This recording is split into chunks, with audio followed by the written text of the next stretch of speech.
It is the Practical Prayer Podcast on New Thought Media Network.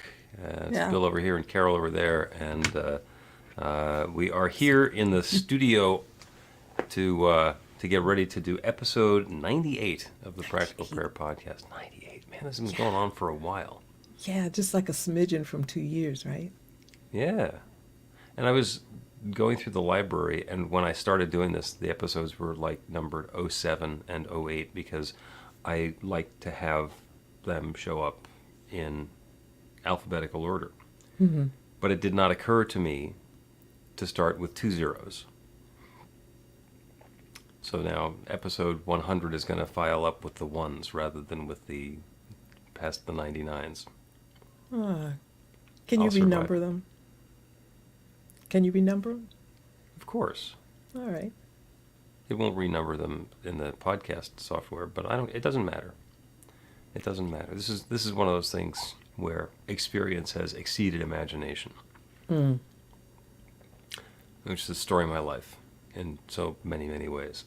So anyway, this is the pre-show portion of the program. We are on Facebook and YouTube on New Thought Media Network and several other channels, and engaging with you, our audience. So if you have a question, comment, or suggestion, or a prayer request that you'd like to make, you can put that into the chat or the comments, and it will show up here for us. Or you can always go to bethelight.com, be-the-light.com, and there is a comment button there that you can then submit something so that we will take that under advisement for a future episode. And then it's kind of like one of those joystick remote controls with the rubber handles where you push and you don't really know where it's going to go. And so it's not like we're automatically going to do exactly what you say in the questions or the comments or the suggestions. But yeah, it could happen. Could happen. It could happen. Yeah. Did you do anything special to celebrate April Fool's Day? No. It dawned on me that it was April Fool's Day. But no, I always have one thing that I need to do on that day, and that's say happy birthday to a niece, just to make sure I don't forget. So I did that. After that, it was just a day. Okay. And nobody punked you with unusual information? No, probably because I wasn't in punkable places. I officiated a wedding on April Fool's Day, and the couple had a good sense of humor. So, and as part of my little homily, I made mention of the fact that they were doing the wedding on April 1st, because the venue where they were, the off-season, actually the on-season is April through October, November. And so the last day of March was off-season rates, and the first day of April is on-season rates, and the bride had this negotiation with the venue to say, like, what crazy bride would get married on April Fool's Day? Can you extend it? Because it's a Saturday. Can you extend it so that we get the off-season rate? And they said, okay. So there we were on April 1st. See, So I did Go ahead. I'm sorry. it worked. I said, may I have the rings? And the best man, brought the rings over. And I looked at him. I said, well, these are nice, but perhaps you'd like these instead. And I offered him up a couple of Charms ring pops. So you brought the levity to the situation. That was me. I was April doing 11th. April 1st, yeah. Because we were talking about it anyway. So It's We teasing talking. us that it's going to be springtime. I was thinking about that talk that you did, talking about spring comes and goes, and you think it's here, and then you get slammed with something else. So I was on my way out, and I thought, now, which one of those areas are we in today? And don't get too excited. Yeah, I went to bring the yourself- ocean, right? I remember I told you I went down to Yeah, the ocean. I got a video of you at your office. Yeah, and so that's my spot, and I had to make sure that everything was as it should be for now, for this Of course. season, and the ocean was perfect. The ocean was there, just where I left it. Right where you Right. left it last fall. That's right, and it was just perfect. In fact, they're remodeling some things on the pier that I go. Is being remodeled without me asking or paying a penny. It's just wonderful. Nice. Yeah. Love when that happens. Mm-hmm. Me too. Well, let's have us a podcast. Let's go. I will click the start button, and then when we come back, we will be recording the Practical Prayer Podcast, episode number 98. Ooh, great fun. Yeah. A practical prayer is a prayer that works. These discussions between Reverend Bill Marchiony and Carol Lawrence dive into the details of how it works and how to work it. Reverend Bill is a New Thought minister and the author of Practical Prayer for Real Results. Your new life begins with a new thought. Carol Lawrence is on a spiritual quest, finding the New Thought teaching after decades on the pulpit in 3 different traditional denominations. I've got some questions. Together, they're exploring the philosophy and activities that come together from many of the world's religions to create the practical spirituality that is New Thought.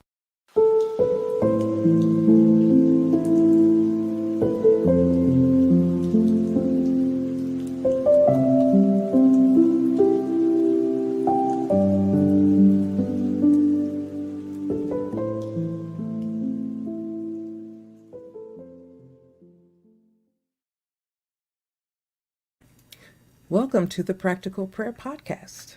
I'm Carol, here with Reverend Dr. Bill Marchiony. And you have a revolutionary topic that you want to discuss on the Practical Prayer Podcast.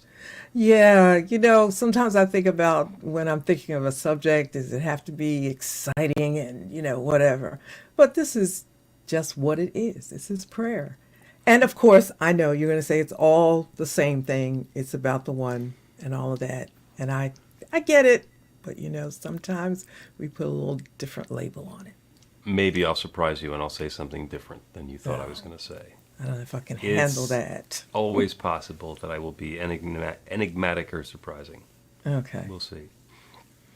So yeah, and actually it's wonderful for us to talk about prayer in the Practical Prayer Podcast because practical prayer is a different form of prayer than, as you refer to it, conventional prayer. And there's a lot of ways to say what it's not. There are a lot of different ways of describing what it is: affirmative prayer, scientific prayer, positive prayer, not prayers of supplication or the addressing separation.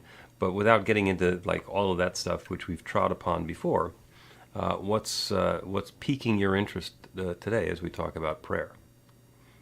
Well, I know that all speech is prayer in the sense that when we say prayer is talking to God. And so I understand it in that way, not talking to a God out there, by the way. I don't want to get us confused with that. But it's internal speech, and it's still prayer, and it's still working, and it attracts what it attracts, and that's a whole nother subject. But remembering what you prayed for is an issue, because if you pray and get up and just go, yeah, I think faith is involved there, but certainly remembering that you did it. Because what's happened to me often is that I'll pray about something using either conventional or practical or whatever I feel like I need to use at the time, and then later on, something happens, and I'm thinking, what just happened here? And then there are times that I could trace it back. You remember that prayer. And also, then I'll feel bad because I forgot, but it still worked. It was out there getting it together and working and bringing it to me. So I like order. You know that. I like order. You like order. Yeah. You like order. The recovering control freak part of you loves order. Yeah, and I though, so that you can remember and appreciate and have gratitude and all of that for the prayer that you sent out, and have faith in the expectation of it. Otherwise, why do it? There are prayers of frustration, and then after the frustration is gone, perhaps the prayer is forgotten. I don't know. I have to, I'll do some digging on that one. I know that you will. And I'm going to quote one of my favorite people when I tell you, that's a lot. And guess what? It's more. Yeah. No, It with the is stuff more. that you're talking about, there's a lot that's involved and that's packed into that. The first thing I want to cover is that your word is creative. Our word is creative. In the beginning was the Word, and the Word was God, and with God, and that's the way that we create. We set an intention, and we give voice to it, and it activates the creative laws of the universe and creates a new experience for us. So you are, I think, 100% correct that all of our words are creative, whether it's our the internal mental self-talk or the stuff that we say in a very flowery and well-prepared prayer. It's all creative. And another part of the story, one of the things that I get to do is prayer work for other people, because I'm trained as a practitioner and spiritual counselor. So I will have a meeting, a session with somebody, and they'll tell me the story about where they are and what they've been experiencing and what they'd like to have instead, and we'll kind of dive in and sort of do a little divining about what's going on in their belief system, and then do a prayer based on the experience that they're having changing to the one that they would prefer to be having instead. And the way that this works for me is I do the prayer, and I will pray until I believe it. I pray until I know that it is done, and then I stop praying. And for me, I then forget about the prayer. And you have the idea that you can't forget, you need to remember what it is. I have a notebook where I write down all the prayers that I'm doing for clients, so I can go back and refer to it. But the really fun thing that happens is sometimes somebody will come to me and say, Bill, that prayer that you did for me 2 months ago, it's spectacular. Here's the wonderful thing that happened. The person who showed in my life, or the money that arrived, or the great job, or the whatever they're talking about, this wonderful thing. And I'll think to a second and say, did you already tell me this story? Because this is all really familiar. This is all, I've heard and I've seen this before. And then I realize I set the intention for it, believing in the prayer. And what I'm remembering is the faith that I had that it was done. And so I'm remembering the input to their unfolding rather than the story that they're telling me of how it finally came out. So, and that's just fun for me. And that happens a bunch of times. People are just ecstatic about something cool that happened and they want to share it with me. And I think they already told me. So that's interesting, because then you're the one who's offering the prayer on somebody else's behalf. Yes? Yes. Mm-hmm. And you're praying until you believe it. Mm-hmm. And it's out there working. Mm-hmm. The divine things, I like to call it, out there putting it all together. Yeah, the stuffs, putting it together. And the person who requested the prayer, let me ask you this, what is their role? Their role is to get out of the way. To let go so of they whatever can their ask you to disbelief pray is. and just walk away? Mm-hmm. Okay. If somebody believes that they are unworthy and that they're never going to get the good that they're seeking, then I could do any prayer that I want, and it's their belief that they're not going to get the good that's going to be operative. When we work together and I identify that they have a belief that they don't deserve this wonderful relationship, or they're never going to make enough money, or we address whatever's going on in their belief system, as soon as we can identify what it is that they need to let go of, to stop saying, oh, I'll never get a good job, or I will never have a wonderful relationship, or I'm always going to be sick. As soon as they're willing to let go of that and allow some space for something different to happen, there's one mind. And since that one mind is not being impressed with their negativity, it's now receptive to something new. And that's the prayer that I'm doing, because we're all thinking the same mind. So with them stepping out of the way, suddenly their good is available, not because they said it, but because I said it on their behalf. I get it. I really get it. But I got one question. Just one? Okay, shoot. So far. Okay. So how that's in that scenario that you explained so absolutely clearly, it seems that the responsibility now is on you. Because you've prayed, you pray until you believe it. It's you doing it, and they just, walk away. And I understand that, but it still seems like you're kind of the onus of believing and putting it out there. You're carrying the ball here. Well, I'm carrying the ball for the prayer. And what I'm doing is I'm putting my experience and my time to work for them to do the prayer, but I'm not creating the change in their experience. I am not the one who's going to go find the girl and bring her over. I'm not the one who's going to like send out resumes and get them a job. That's the infinite. The divine creative power that creates everything is going to create their next new experience. I am simply opening a channel through which that good can flow. I'm not responsible for the outcome. I'm only responsible for the prayer and joining with them and setting the intention. Does that make sense? It does. It does. I'm still trying to maybe work a little bit on the because I'm big on like you're responsible for yourself, right? So Yeah. you can't just drop the prayer on the person who's praying. I have some responsibility in this, believing, right? It is absolutely huge to be able to let go of that old belief. That is such a heavy burden and such a it's usually something that somebody's been carrying for years or sometimes decades or an entire lifetime. So there's actually some work involved in letting go of that old belief. So that is their part. And the fact of the matter is, anybody can learn to do a practical prayer for themselves. And as we say, and I didn't make this up, I think you might recall this from the New Testament, where it is done as you believe.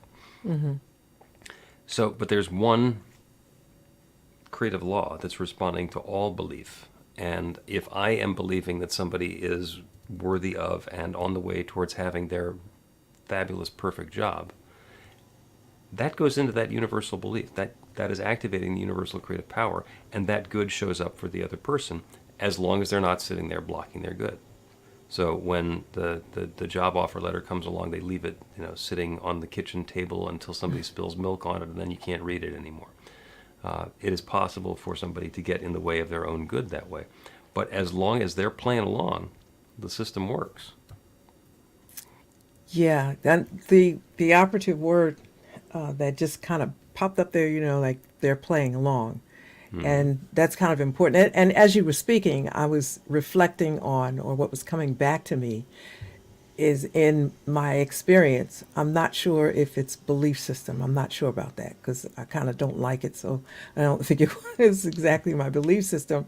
But in my experience, what it bumps against, somebody prays for me, I walk away, and they're doing it. And I do believe that I have some responsibility, even though you and I meet and you're doing what you do, I have a responsibility to remember, to not get in the way, to have faith, and when I see the evidence, get on it. Yep. And that's what I mean when I say I do have some responsibility with it. Oh, absolutely. And one of my favorite prayers to do is that, that we are divinely guided to take each next perfect step. So I'm not sure where I'm supposed to be going or what I'm supposed to be doing next, but the prayer is for that guidance to show up and tell me what that perfect step is, and to take it. Yeah. To have the perfect step be revealed and just look at it and say, oh, look, a perfect step, and not do anything doesn't work. So there is the responsibility of the person who's being prayed for. They gotta be willing to step into a new life. And a lot of times that's the conversation that we're having ahead of time. Somebody wants to have a wonderful, committed, loving relationship with somebody to spend the rest of their life with. Okay, is there room for their clothes in your closet? Oh no, I'm really comfortable with my house set up the way that it is. Well, you don't have room for somebody else. So until there's not room in your house, there's not room in your consciousness, and all the praying in the world is not going to bring them around because they're going to come by, there's not going to be space for them, and they're going to keep going. Yeah. And I guess that's what I call the work. Like There you is got to absolute, in that sense, Yeah. there is absolutely work to do. We need to be ready to receive the good that's coming our way. Yes. When I pray for prosperity with somebody, I sometimes tongue-in-cheek ask them to call their banker and make sure there's room in their account for more money. Whatever it takes, I think, because with prosperity and so forth, there are times when I'll think, wait a minute, check your habits and make sure And sometimes that means for a time when I was trying to change some things, my part to do was to check my bank account every single morning. Mm-hmm. You know, maybe out of nowhere, several zeros will come up. Fine, I don't mind that. But the more practical part of it for me was you can use your card without thinking. You know, you did this, you did that, and don't remember. Right? And so checking it every day, there I did find things, oh, I forgot I did that, you know, which helped to change behavior. So I guess that's why I'm really big on what is it that's my part to do. I think God certainly has a part, the divine powers and all of that that bring the component parts together. But I can't just go away and think it's going to be like magic. I do have my part to do. Absolutely. We get to do our part, and we need to engage with that new experience we're going to be having. You know, if the prayer is for prosperity and there's somebody who's broke and, you know, they want to be wealthy and prosperous, if at some point you get to address the question, all right, when I have more money than will be covered by the FDIC insurance, do I need to get a second bank? And for somebody who's broke, they're not thinking about that. Right. But it's still a question that's out there. And in order to embody that wealth and prosperity consciousness, those are the sorts of questions that we get to answer. Where am I going to put my lover's clothes? You know, when I'm healthy and fit and vital, what am I going to do with this body that I haven't been doing already? Do I just want to look good so I can sit on the couch looking good? Mm-hmm. Or do I actually want to go out and run a 5K? There are choices to be made, and there's follow-through to happen. Let's take a break, and then we will continue talking about prayer.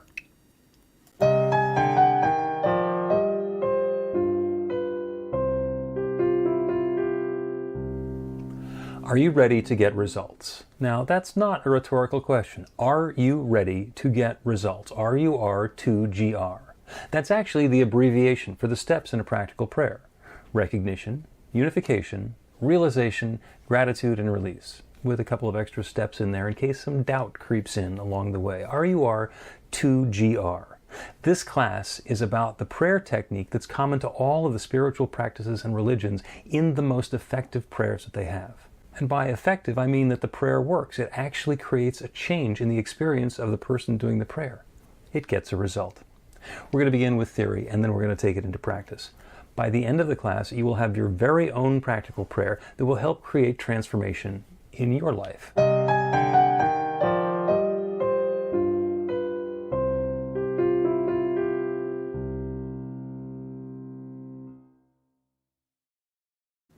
Welcome back to the Practical Prayer Podcast. I'm Carol, here with Reverend Dr. Bill Marchiony, continuing this amazing conversation on prayer. So exciting. Yeah, we're talking about prayer, and it's about our beliefs. And sometimes there are things that we understand that we believe and we know that we believe, and sometimes there's hidden beliefs, stuff that we didn't realize that we believed. There are things that come from culture. Oh, well, boys never do that, or girls always do this, or people who live on that side of town never have, et cetera, et cetera, et cetera. I was working with a client a couple of years ago, and she was living in an experience of feast or famine. Like there was either lots of money and everything was great and prosperous and wonderful and lavish, or the money would run out and then suddenly it's all about struggle and difficulty and problem and challenge. And she'd been living this way for decades, and just like it got to the point where she was exasperated. She was tired. Like, what the hell's going on? And so we talked through, and when she was growing up, her parents had been in the real estate business, and selling houses, or used houses, means that if there's a closing, there's lots of money. And if you go for a while between closings, there's no money. And so she had grown up in a feast or famine mentality. That was the framework of finance that she didn't necessarily agree with, but that was her formative base. Like that's the way the world works. Mm-hmm. And she's sitting there later in life thinking, "Oh, I'm such a failure because I'm keep on doing this, thing where the money runs out and I have to deal with the struggle and all the rest of it." And I said, "You're not a failure. you are a complete success. You learned that the way to do it is feast or famine, and you're doing it perfectly. You are executing perfectly on a flawed program. And when we changed the program to, this is what I want to do. I want to be able to live well and comfortably within my means, to have the opportunity to get plenty of money coming in, and to be able to share, and to be gifted, and to have resource. Things started changing, turning around. And that feast or famine thing is not happening anymore. And when a reversal comes along, she doesn't get bent out of shape about it, because she knows that there's something different coming along. So that's when I talk about a false belief or a hidden belief. It's those things that are so ingrained in us that we never think of. Yeah, yeah. And, there I go back again, with work, you got to dig it out. When you see it, when you recognize it, and in my experience, I'll say this, because I do have a bit of trouble saying what somebody else should do. But in my experience, as soon as I catch it, even if it's a notion, and sometimes that's all it is, it's like a real quick flash of a notion, I'll say, whoops, wait a minute, and I'll stop and go back and think, what was that thought? Is that, and very often it is one of those hidden beliefs, little small thing like that. And when you were talking, I remembered my father was a realtor, and we didn't have feast or famine because he was a realtor and my mom had her thing, so it was always pretty steady. But I did recognize when there had been a settlement. Yeah. I did, and Surf and turf. And my father was very much a finance person, and he would take time to make sure you understand how to keep balance so that no matter what's happening. But there are other areas that crop up like that where that balance was not there, in my thinking or belief. And I'm amazed at what's in our belief system, no matter how small we think it is or far back. It can just really dictate how our faith, our level of faith in what we're doing or asking now. Yeah. That just kind of blows me away. Yeah.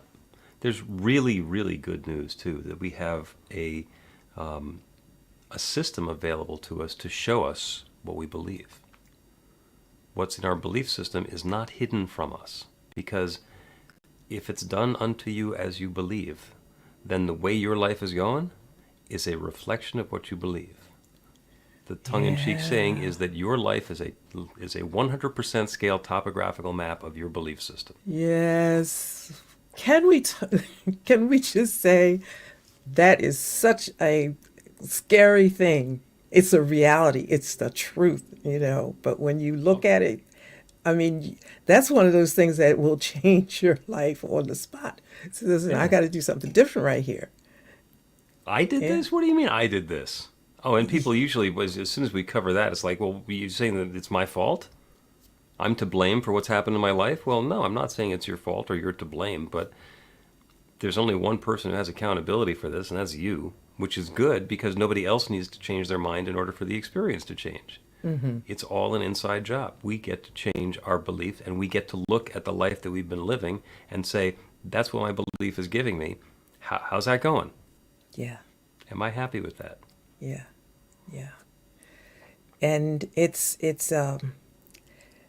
just I keep using the term turning point, but it's sobering, I think. It doesn't have to be a turning point because you can continue the way you are, but certainly it's sobering to look at it and think, well, now, okay, this is pretty deep.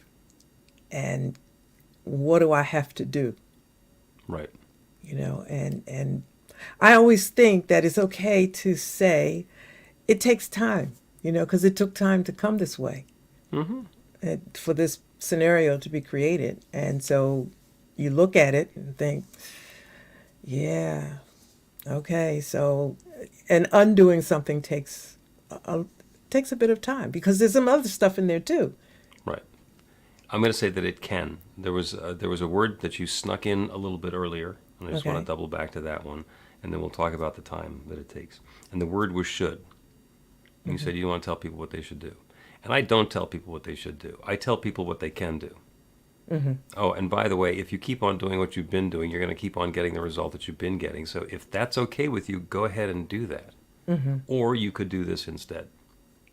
Yep. Thanks or you for can clearing make this change instead. Yeah, because Yeah. should is that's a loaded word. That's me telling somebody else what their behavior needs to change to, and it's not up to me. And I always felt like I shouldn't tell people should. Sorry, listen. I let shouldn't me tell finish people what it. they should do. I I knew. can't tell you what you should do, right? I know what I do. It works for me. Right. May not work for you. I'm just Well, sharing a thought. Yep. And when you have an observation on behalf of somebody else who's come to you and is sharing what their experience is inside of their belief system, then when you notice that what they're believing and what they want to be experiencing are different, and you point it out, that's an opportunity to be as gentle as possible. Because there is the very real possibility that when somebody realizes what they've been doing to themselves for the last 6 months or 6 years or 6 decades, that they're going to give themselves a big dope slap in the head. Dope! And you don't need to help move their hand. They take care of that all on their own. Yeah. Yeah. And there's something new possible. So, and the next thing that I wanted to make sure we address is the timing. It is completely possible that it will take a while for things that have been going on for decades to take a while to turn around, and not necessarily. Transformation can be instantaneous. I have seen people who have been going through their life for years or for decades looking for a wonderful, committed, uplifting relationship. And they're on dating sites and they're involved in the process and they're doing all the stuff that they do. And then suddenly there's somebody and boom, it all changes. You know, look at somebody across the room, make eye contact, she's the one, and everything's different. And it can all change just that quickly. There was an experience that I had in the early 2000s. I was working for a company that had run out of the money to pay me. And my partner and I were continuing to work for the company because there were a couple of big accounts where there's a possibility we're going to sell something or we're going to get paid. And so it was months of this. And we couldn't project how this was going to change or what was going to happen. And then finally the guy who owned the company said he couldn't do this any longer. And there was one major client we were hoping to make a sale to. So he called the client and he said, like, I got to tell you, this is what's going on. These two guys are not on payroll anymore. And, because we're doing X, Y, and Z. And the client said, well, thank you very much. I appreciate you letting me know. He gets off the phone, calls him back 2 minutes later, says, so they're available. We were working for him the next week. That quickly things can change. And it was months getting to that point. And finally, something changed and a new opportunity came along. And it seemed like it, but I think things are working in the background that you don't see, so it makes the suddenly feel like sudden. Oh, yeah. It's suddenly Yeah. for us. It's not sudden for the infinite. Yeah, yeah. And that's part of my conversation with the infinite often. Look, I don't know what you're doing back there. I know you're doing something. Okay, I know you're doing something. If you don't mind bumping up the speed a little bit, I'll be okay. But I know you're doing something. So I just want to let you know I'm still here, trusting and waiting. And okay, you can get back to it now. And- whatever it takes. Yeah. And just for a practical perspective on that, I mean, we have no idea what it's like to be an infinite creative power that creates galaxies, this entire universe.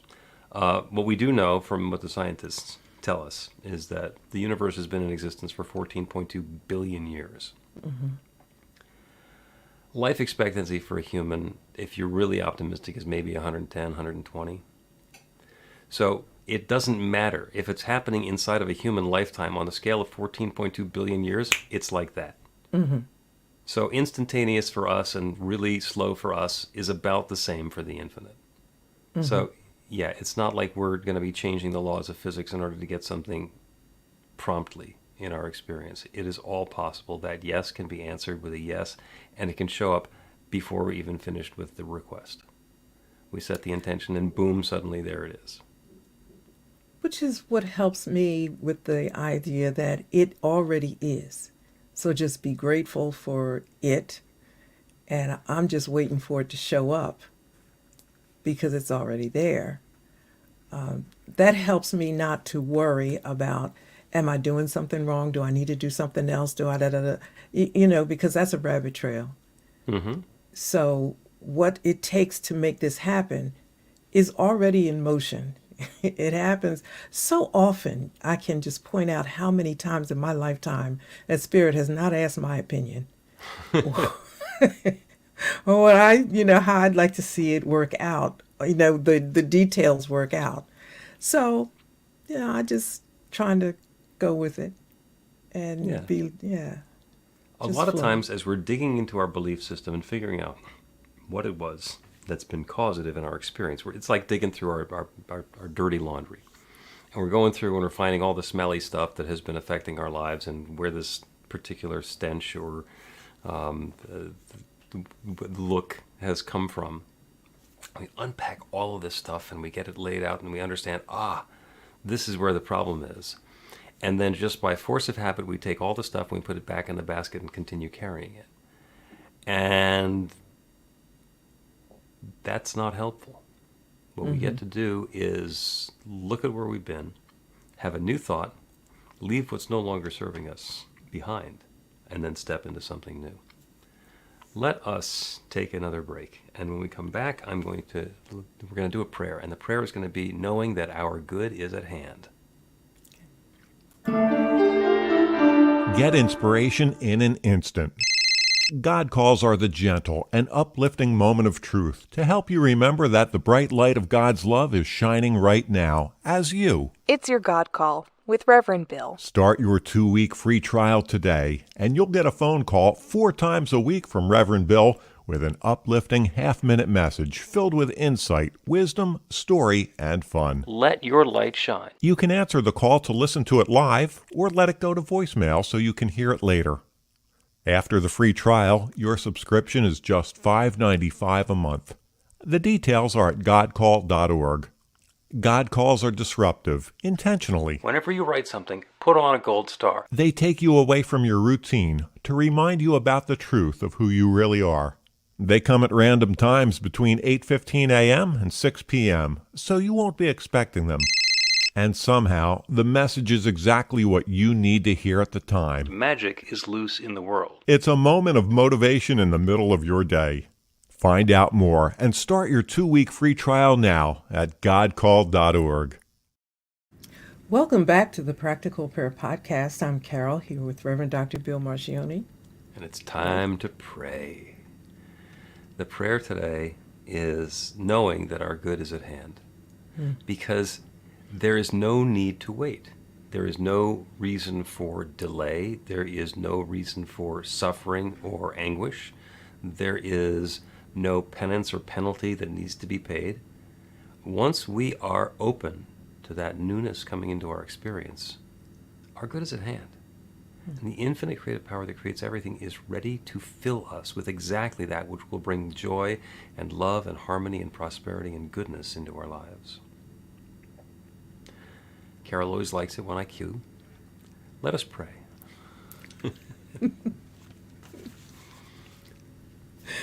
We'll turn our attention away from the world around us, away from the details and the specifics of the challenges, of the difficulties, of the discomfort.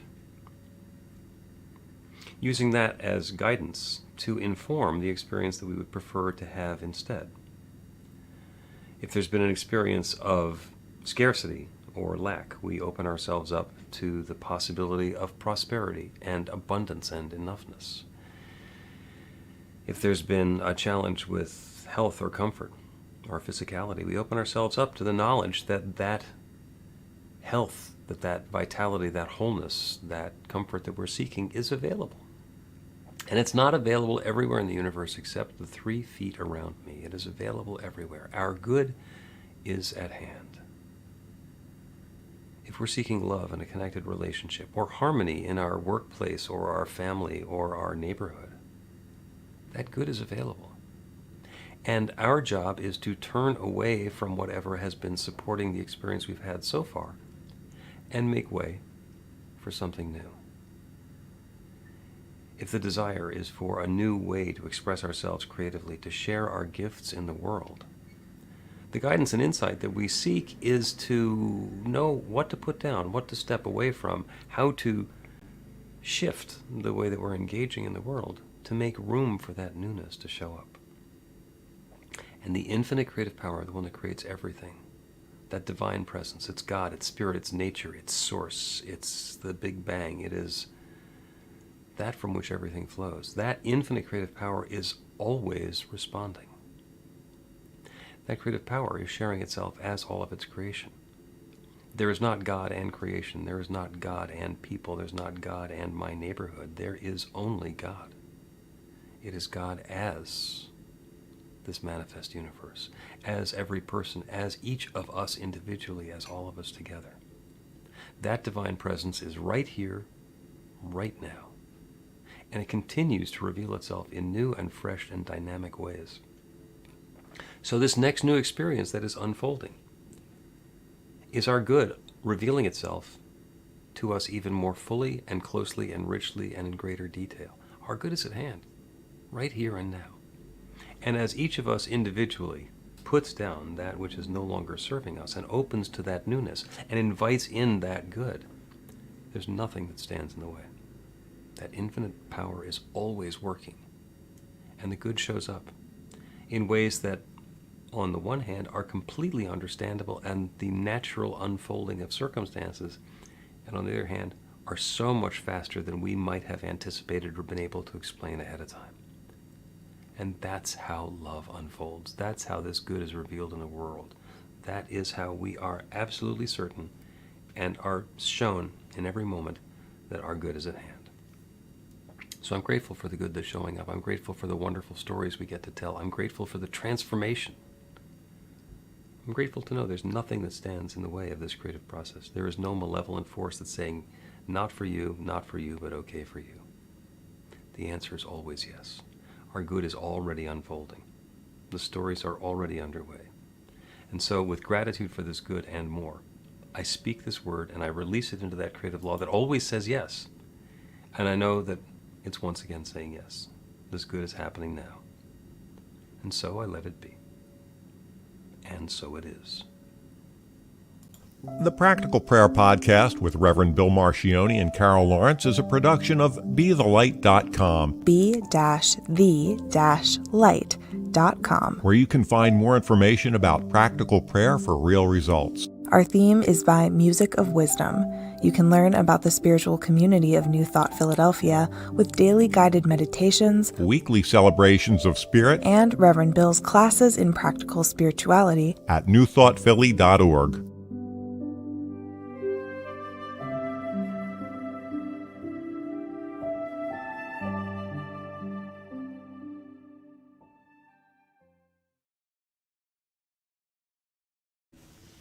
That was fun.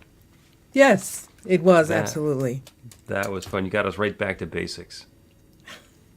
Sometimes it's good, I think, to touch base with the basics. Absolutely.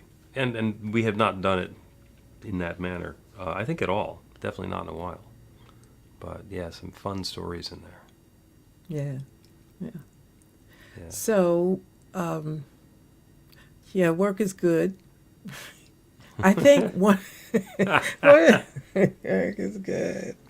I think one of the points that I didn't make was that we should slow down sometime. And my life is not different than anybody else's that I know, really. I got so much going on. Mm-hmm. And easy to miss that important time of slowing down and checking to see what is in the belief system. Have I been getting any messages? this prayer that I'm waiting on, or whatever, I'm waiting for the manifestation, or however you want to put it. Is there any way that I might be getting in the way of it, Mm-hmm. or any part of it that I don't really believe? Yep. Yeah, because that's a part of prayer sometimes I take issue with, praying for things that you really don't believe, so you're hoping for a magic, and there's no course, there's no train track, no spiritual train track for it to come, because there's Yeah. no belief laid down there. Well, you've heard the joke that I make about this in the Practical Prayer Workshop, which is if I were to do a prayer for me to be a skinny 16-year-old girl, it's like, that's beyond my belief. Now, we could probably make skinny work, and these days there's the possibility of making girl work, but 16 years old has left the barn. So that is outside of my belief system, and praying for that is just going to frustrate me. Not going to bore God. God's got an infinite amount of time and probably patience, but it's not going to yield a result for me because I don't believe it. When I get something that I can believe, that I can get some traction with in my own belief system, then the transformation can be instantaneous. So when you were talking about that, do you think that there's something in us, because we think that the Bible says all things are possible? Mm-hmm. Well, I mean, that's painting with a broad brush, I think, because all things are not possible. For example, you're not going to be 16. But is it possible in terms of maybe there's something inside of you that really does know what is possible and what isn't possible, and trying to get in touch with that point of conflict? You've now brought up a completely new thought for me, because in God all things are possible, and I tongue-in-cheek say that my belief system will support me being a skinny 16-year-old girl. However, the infinite creative power that creates everything may have karma, may have reincarnation, may have some tools available of which I am completely unaware. And if I set the very powerful intention to be a skinny 16-year-old girl, I could be back in line and a skinny 16-year-old girl in sometime in the next 16, 17 years. Anything is possible. It's way past my pay grade. It's not something that I can actually experience here in this particular timeline. But to think that it's not possible would be putting limitations on an infinite power, and that has never proven to be successful for me. Okay, I get it what you're saying, but one of the things that attracted me to, or continuously attracts me to New Thought, is the practicality of everything. And I don't think that because the words in the Bible say it, I've got to figure out a way to defend it. All things are possible with God. I don't think that necessarily has to mean all things are possible with God, and then I got to go on a karma thing to figure out how to make that true. I think that, let's face it, this is language, and we do the best we can with language and understanding and interpretation. So for Carol, what Carol would do, if I was so inclined to even worry about that, I would sit in my meditation space and ask for clarity on that scripture. Right. I'm not taking it to a place where I gotta put together a it also is about all things are possible for God. Maybe not all things are possible for Bill. It is possible that I am far enough down the railroad track that I'm on that there's not enough leeway for God to make this particular show come out differently. But it's not because there's a limitation in God. Yeah, and I get that. I get that. So it's none of my business, I think, is the other way of paraphrasing that. Okay. I'm just, maybe because I'm just all in my own head and my own, personal space right now. I have no need for it, right? I have no need to be 16. So if God can do it, fine. So whatever. Fine. But it doesn't matter to you, and it doesn't matter to me either. Yeah. So yeah, it's kind of. To me, it's helpful to think of it that way, because whatever the limitations are, they're not of the infinite. They're limitations in our either interest or willingness or ability to embody. And that's fine. But, to say, well, God can't do that because I don't want it. It's like, that's just arrogant. And so I'm just going to say on that part right there, there aren't any words that you can say either in Bible, which I respect, for those who are Bible people. I certainly respect it, but there's nothing in the Bible that you can say that will make me freak out because it's not possible or what, I understand how the words of the Bible got there. Mm-hmm. It's the meaning, the reality, the truth, the divine behind the words that I would seek clarity on. So if nothing's impossible for God doesn't work for me, I don't carry it. I go ask Spirit to give me an understanding of what that means, and then I'm on to the next thing. Mm-hmm. So, yes. You're not getting wrapped around the axle about this stuff. Not at all, because you've worked through it, yeah. And thank you for saying that. I don't know whether I work through it or not. It's just that God is not limited to what's on the page. So therefore, I don't need to explain it. I'm a paralegal, and I don't work at that, but it's very much in me. And it's not what you can prove. I don't need to prove everything. It's just, hey, it is what it is. Just those words right there can be taken any number of ways. And if I get all wrapped up trying to make these words say what you think they mean, somebody over here sees something else. So that's wasted time. And why would God want to get all involved in that kind of stuff? It's just, God's bigger than that. Like the whole divine thing is bigger than that. And that's my little guy in the background. My dog is agreeing with you. Is that your dog? That's my dog. Oh, great. Yes, my dog is agreeing. And by the way, this is the Practical Prayer podcast post show that we are doing here. And Steve, felt like the real show. This is intense. This is quite meaty. But for those of you who have been watching on the podcast for a while or on social media on New Thought Media Network, you know that there is a groundskeeper near Carol's house who loves getting out the yard equipment right as we are going on air. And he was quiet, but there are 2 or 3 in my neighborhood who have decided it's springtime, let's start mowing and blowing. And then, of course, the dog decides that he needs to chime in with the dogs across the street. Because that's abundance. That's the way life works. Yeah. Yeah. But it's kind of cool, though, because it's very natural and real. Yep. Let us bring this post-show of the Practical Prayer Podcast to a close. And we will be back again next week. It'll be episode number 99, our last with 2 digits that we're recording next Monday. Fun. That is exciting. It is. This is really cool. Thanks for listening. Thanks for watching. See you.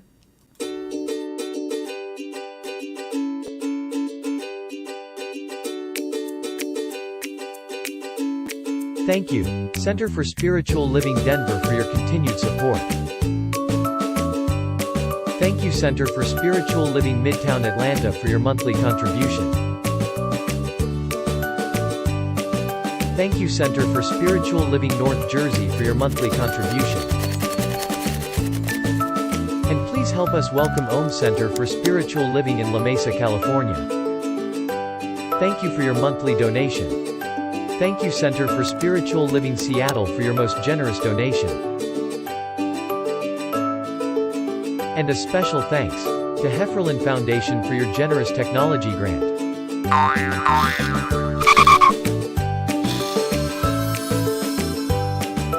And Suze Ajit, thank you for your very generous donation. And a super special thank you to Dr. Tracy Brown, RSCP. Thanks for being a super donor. And a big shout out to all our committed donors.